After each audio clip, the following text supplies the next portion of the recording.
Bagara rice తయారీ కోసం ముందుగా గిన్నె పెట్టుకొని గిన్నెలో నూనె వేసి ఆ తర్వాత నెయ్యి కూడా యాడ్ చేసి బగారా ఆకు, సాజీరా, చెక్క, స్టార్ పువ్వు, ఇంకా స్మెల్ వస్తుంది కదండి ఆ పువ్వు వేసి మంచిగా వేయించుకొని ఆ తర్వాత పచ్చిమిర్చి కూడా కాస్త వేయించి ఆ తర్వాత దాంట్లో టమాటాలు కూడా వేసి ఆ టమాటా వేయడం వల్ల అన్నం అనేది కొంచెం ఎక్కువ నిల్వ ఉంటుంది, అంటే తొందరగా ఖరాబ్ అవ్వదు. ఉల్లిగడ్డ వేసుకుంటే ఖరాబ్ అయిపోతుంది, ఇది సమ్మర్ కూడా అందుకని.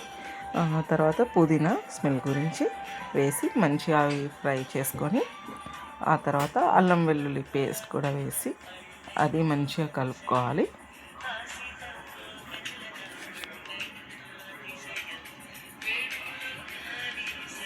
ఇవన్నీ కూడా మంచిగా కలుపుకున్న తర్వాత మనం ఇప్పుడు రైస్కి సరిపడినన్ని వాటర్ యాడ్ చేసుకోవాలి.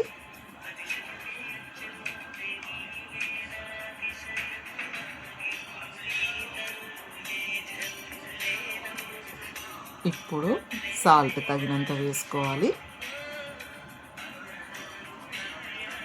మంచిగా మిక్స్ చేసుకోవాలి. అవన్నీ కూడా ప్లేట్ పెట్టి ఆ వాటర్ అదంతా కూడా మంచిగా మరిగేంత వరకు ఉంచి అవి మరుగుతుండగా మనం ఏదైతే బియ్యం కడిగి పెట్టుకున్నామో అవన్నీ కూడా అందులో వేసుకొని ఒకసారి మంచిగా కలిపేసి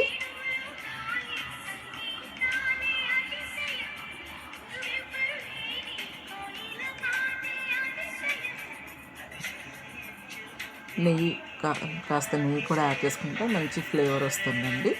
నెయ్యి యాడ్ చేసుకోవాలి. ఆ తర్వాత మూత పెట్టి అన్నం మధ్య మధ్యలో ఒకసారి అట్లా కలుపుతూ ఉండాలి. ఇంకా అలాగే కాస్త అయ్యాక ఒక్క 10 మినిట్స్లో రైస్ అనేది ఉడకడానికి వస్తుంది. Bagara rice ready.